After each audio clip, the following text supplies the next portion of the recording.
Hi, I'm Nick Palumbo from Empowered Mastery. I'm sitting here with my good friend and partner, Chris Burlow. Chris, how are you? I'm wonderful, thank you. How are you? Chris, one of the things that I admire about you is that you always seem to be centered.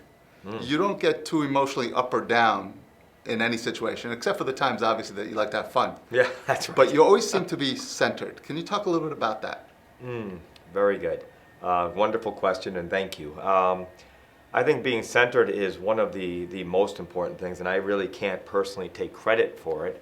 I have to give recognition to my martial arts Grandmaster Kim, who really taught me a very, very valuable lesson. And he said that if we want to work towards what we call enlightenment. Enlightenment, which I thought at one point was something kind of weird, was the ability to stay centered no matter what the circumstances are. So if they're having a really big challenge, how do you maintain that center throughout that challenge? If you're, like really, really excited, how do you have the ability to stay centered even at that level? Because if you go to the extremes of either side, it's actually a dangerous place to be. And if you notice, the more people have the ability to get sad and depressed and angry, they have the equal ability to get overly excited to the point where it gets out of control both sides.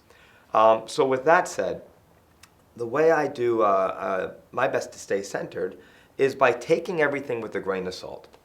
And meaning that, my most important thing is my health and my family and the ability to breathe fresh air. And as long as I have that, I'm happy. I don't need much more. Right? I mean, so maybe there's a challenge or a situation, but in the end of the day, it's just not a big deal as long as I'm able to breathe that fresh air. So I guess that's how I would say, how I am able to stay centered no matter what's going on. That's great insight, Chris. Right. Thank you. Thank you.